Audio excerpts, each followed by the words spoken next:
പ്രിയപ്പെട്ടവരെ നമസ്കാരം. ഹനീഫ പാണ്ടിക്കാടാണ്.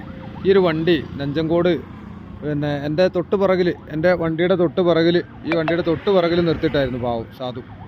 ഏതായാലും ഈ വണ്ടിയുടെ ഏതൊരു പരമച്ചറ്റ തന്തക്ക് പറക്കാത്ത നായി ഈ വണ്ടിയുടെ പാവം ഈ സാധു ഉറങ്ങുമായിരുന്നു. ഈ ഉറങ്ങുന്ന സമയത്ത് ഈ സാധുവിൻ്റെ വണ്ടിയുടെ രണ്ട് ബാറ്ററി അയച്ചു കൊണ്ടുപോയിട്ട് ഇതുകൊണ്ട് ഞങ്ങൾ തെർമലൊക്കെ പൊട്ടി ഇത് പിന്നെ ഊരി ഈ ഇതൊക്കെ പൊട്ടിച്ച് കംപ്ലീറ്റ് ഈ സാധനം രണ്ട് ബാറ്ററിയും നിർത്തിയിട്ട സ്ഥലത്ത് നിന്ന് കൊണ്ടുപോയി. നിർത്തിയ സ്ഥലത്ത് നിന്ന് അടിച്ച് മാറ്റിപ്പോയി. നമ്മളൊന്ന് ആലോചിച്ച് നോക്കുകയാണ് നിങ്ങൾ. ഇതാണ് ഒരു ലോറിക്കാരൻ്റെ ശരാശരി അവസ്ഥ. കാരണം എല്ലാ വിഭാഗത്തിൽ നിന്നും ചൂഷണത്തിന് ഇരയാകുന്നവരാണ് നമ്മൾ. അല്ല, ഞാൻ വീണ്ടും പറയാണ്, ഈ പിന്നെ ഇതിനകത്ത് കിടക്കുന്ന പോലെയൊന്നുമല്ല. എന്ത് പിന്നെ ഗൂഗിൾ പിന്നെ ബ്ലോഗ് ചെയ്യുന്നുണ്ടല്ലോ, ഞാൻ പറഞ്ഞ രണ്ട് സ്ത്രീകൾ ബ്ലോഗ് ചെയ്യുന്നുണ്ടല്ലോ. ഇതൊന്നും ലോറി ജീവിതത്താണ്. അവിടെ ഇവിടെയും കടക്കാൻ പറ്റുന്നില്ല. ധൈര്യം